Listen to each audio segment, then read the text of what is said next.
Hello, KFC SuperCoaches. It's grand final time in your head-to-head leagues. I'm Tom Sangster and Rob Sutherland is here as well. Are you pulling any little shifties this weekend? Are you in any grand finals to start? That's the main question. Oh, I must be in a couple. I'm in enough leagues. Yeah. Surely even the muggins like me has clawed his way into one grand final somewhere. And if it's you, then enjoy the victory. Yeah, I think I'm in a few bottom 8 grand finals. So I could get really a grand final? The minor premiership. The minor premiership. No, I'm in a couple of grand finals and I've actually got one that's worth a fair bit of coin too. So hopefully, fingers crossed, with my one trade left that I'm not even going to use this week, I think I should be able to sneak home for a bit of spare change. We should run like a residual trading thing where people have trades that they don't want, they can sell them to others that do want them. That would really add some pizzazz to the game, I think. It would add pizzazz, but it would completely ruin the integrity of the game at the same time. Listen to you, integrity. Let's run through most purchased players. Alex Johnston is the most purchased player, scoring so many tries, 27 in 21 games, I believe it is. Ken Ovine medals locked in, but he does rely on tries. If he doesn't score, he does absolutely nothing. And his base is not there. The base is 18 per game. The best guys in the position are basically double that. But he still finishes with an average right up around those guys because he scores so many tries. And yeah, look, the Rabbitohs have tough games, but Alex Johnston just scores points. The Rabbitohs score points, and when they do, he does. So, look, I think if I was going into the grand final and my opposition had Alex Johnston, I would get Alex Johnston. You reckon you'd try and cancel him out? I think so. I'd try and take him on, I reckon. He's the sort of guy I'd take on, given that they've got a tough matchup.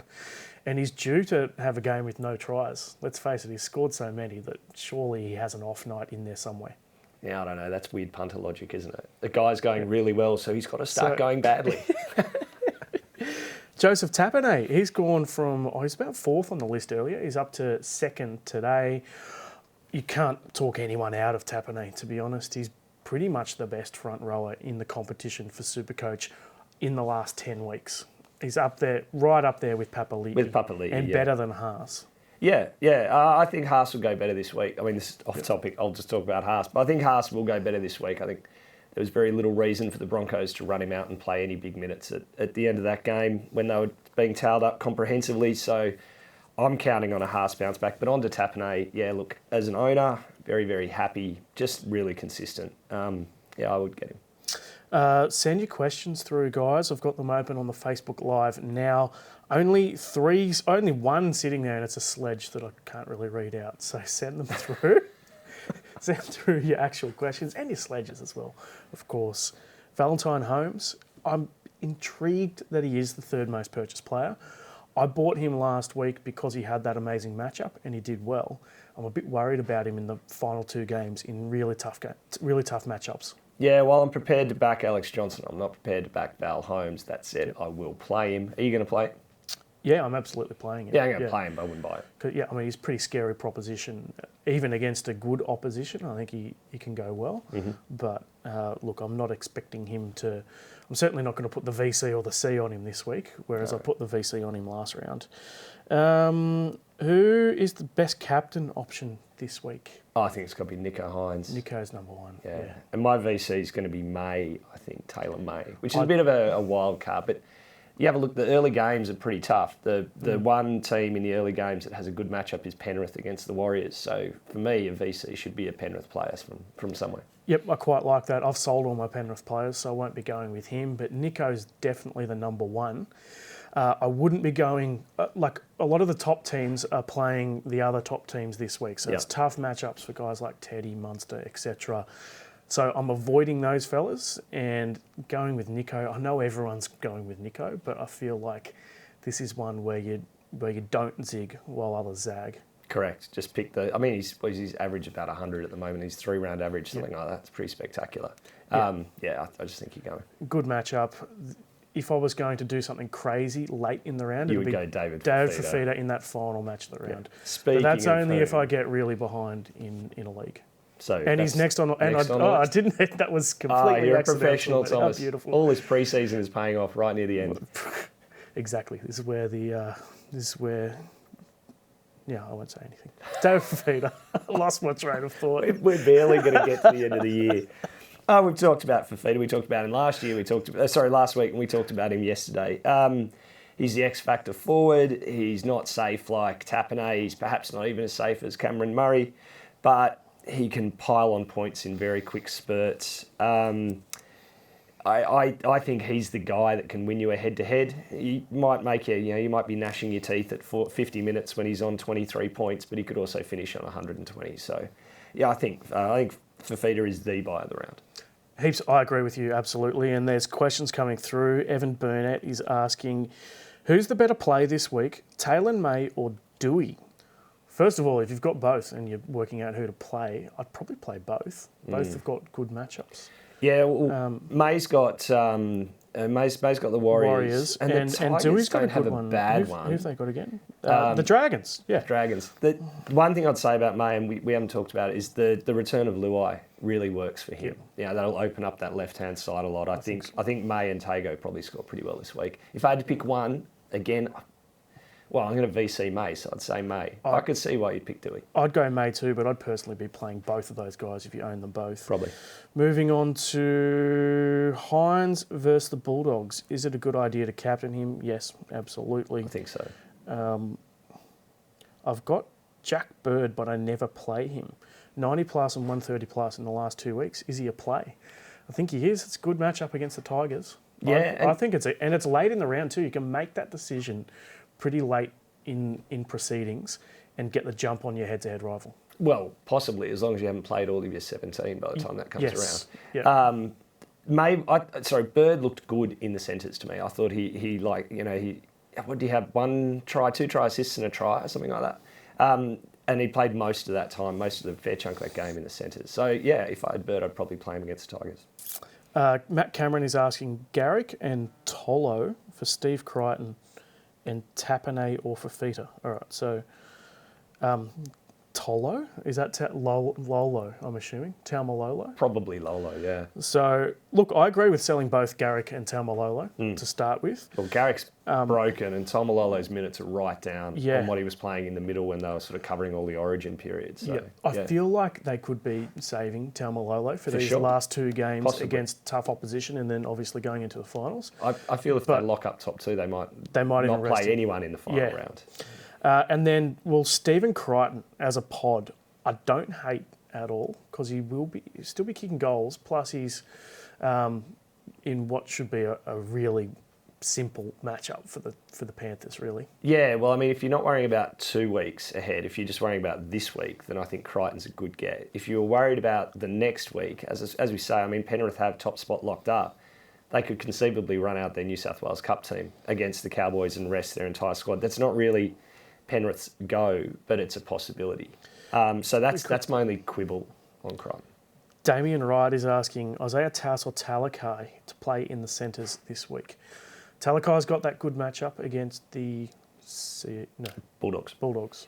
It's not as good a matchup as it used to be, but it's still a good matchup. Yeah, well, I mean, I suppose you're looking at recency bias, and they had 40 points put on them by a red-hot para, but a lot of teams had 40 points put on them last week.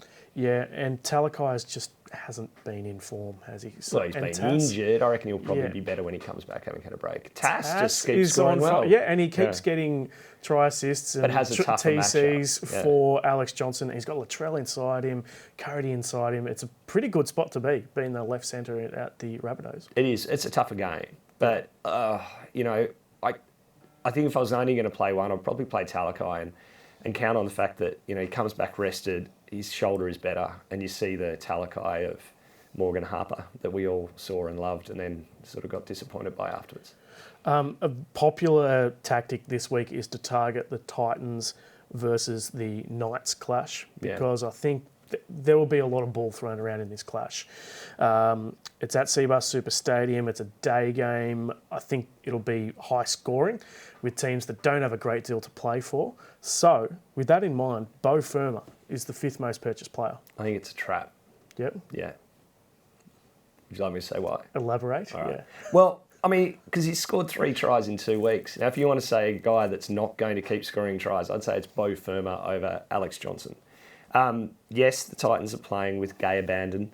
And yes, they're playing against the Knights and they're at home. But The Knights also have Frizzell back and Jacob Saifidi back, so that forward pack is going to be better. I think he's going to be running at Frizz, isn't he? Frizz will be on the right, and I think Firma's on the left. I think they're going to be matched up. Frizzell's a pretty good defensive second rower. I think it's a trap. Fair enough. Mitchell Moses is popular. Not the easiest matchup this weekend. Up against the Broncos at Suncorp. I mean, I know the Broncos are on the slide, but the Suncorp factor is still pretty big with them. Yeah, look, I could get around Mitch Moses. Yeah, Yep. I think the Broncos are in trouble. Jack Bird's next up. We've spoken about him. Dylan Brown. Interesting that you got the two halves from the Parramatta Eels both on this list. Well, I suppose it's just a matter of how many halves are left standing that are at the top. I mean, everyone already has Nico Heinz, right? So if they're getting rid of Ezra Mam and Tom Dearden, which I assume that's the case, then they're looking for... Yep. Yeah. Fair enough. Big Tino's on there too, so lots of Titans. Is he one of these guys that's necessarily going to benefit from the good matchup, though? I don't know if he's necessarily going to benefit from the matchup, but you have to look at his stats, and they're pretty damn impressive. I think Tino's a good get. If I had him, I'd play him. You'd absolutely play him. I don't think I'd be going out of my way to purchase him. I'd prefer to be honest. Fafita. I'd prefer Fafita or Tapane if you don't own him, or Cameron Murray, like whoever it is. I prefer Tino to Bo Firma, let me put it that way. Yep, nice. And Stephen Crichton as well. Let's take some questions. Let's see what's come through. I'm going to go right to the top. Let me guess, has Rob had a bender? No, there's not. There is... People are being extremely nice. Oh, that's nice. I think it's just people who are good at SuperCoach and want genuine tips for their grand final on there this time. Whereas earlier in the season, they're just all about giving it to us. Is Scott Drinkwater a hold? I think that's a good question because he's switched from fullback to 5'8" this week. I think on the whole, no. You know, it's good that he'll be in the middle of the attack more, but he gets less runs, and you know, I think probably on the whole it's a negative.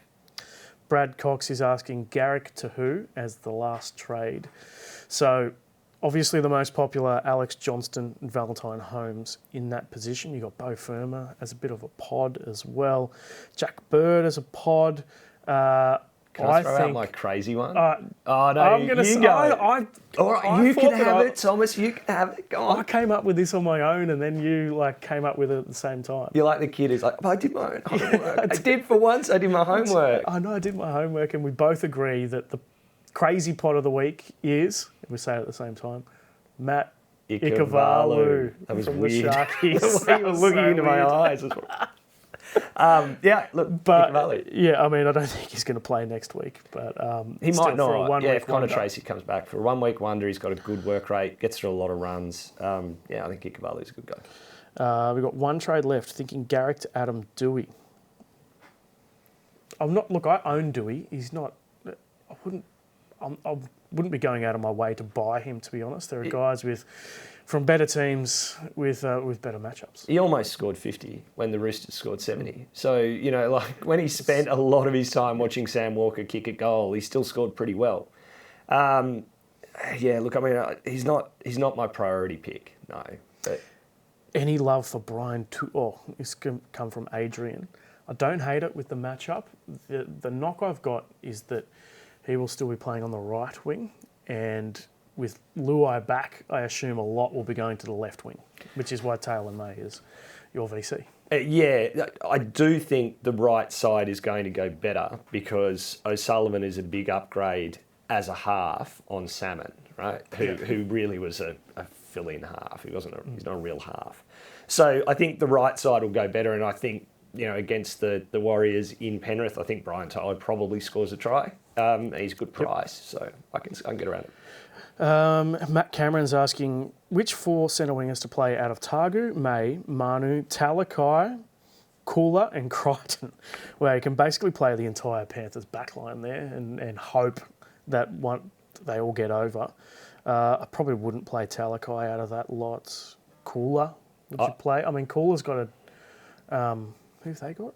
He's playing fullback, which makes it a bit better. I'd have Manu. They got the Raiders at GIO. Yeah, I'd have Manu and I'd have Tango. There was To'o, and I would play Talakai, I think. Yep, fair enough. Let's go to the most sold, Ruben Garrick. Makes sense. Pretty tough injury for him. Ezra Mam, I'm holding Ezra Mam. I think that I will play him next week in that really good matchup next round. Which is the Knights off the top of my head. Yeah. Yeah, and I'm in that same boat. Ruben yeah, I know, Garrick you were is the laughing most at sold. Ruben Garrick with like a busted shoulder, and I'm like, No. that's a bit rough. Sorry, Ruben Garrick is the most sold. Tommy Dearden is the third most sold. Taumalolo, I can get around selling Taumalolo for sure. I'm such a juvenile, I've just got to share. I giggled when because I did up the team news as the teams come out, and then I was Tom Dearden brackets testicle out. I'm such a child, it made me laugh. You have thrown around some interesting headline options on Tommy Dearden this week, that's for sure. Well, you've got to enjoy yourself when someone's having such a bad time.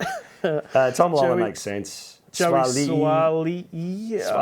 It's not the easiest two matchups for him coming home. But you know what'll happen? Every time people sell him, he scores 100, and then they buy him and he scores 12. Yeah, he's always on. 22. Yeah, every week he's on either the most sold list or the most purchased list. And there's some weeks where he's on both. On both. Yeah. It's just crazy. But I play Suwali every week, and I have done for at least 5 or 6 rounds, and it's been going relatively well. Isaac Tango, one of the most sold, but as we've spoken about, I'd be holding for sure and playing him this weekend against the Warriors. I agree. Jacob Carraz makes sense. Yep. Payne Haas, an interesting sell. You reckon he's going to go better this weekend? Oh, he plays big minutes this weekend. Yep. They don't have to win this game, but it's pretty important. They have to win the week after. So I'm counting on Haas playing pretty big minutes both games. And Adam Reynolds, a popular sell too, just with the Broncos falling away so dramatically. And the attack falls away dramatically. Obviously, the halfback falls away in stats as well. Yeah, 100%. That said, if any team's more mercurial than the Eels, I haven't seen it. So maybe this is the week where we see the bad Eels show up, and and the good Broncos. Yep. It's tough. And then Talakai, one of the most sold. I'm really tempted to play him this week, to be honest, after that 2-week break. I think so. Questions to the end of the show. VC on Micah Sevo. He's the sort of guy. Look, I don't think he's anywhere near back to his best coming back from the ACL injury, but he is the sort of guy who can go really large. He's an upside guy. You need the upside with your VC, I think. Yeah, I think it's good.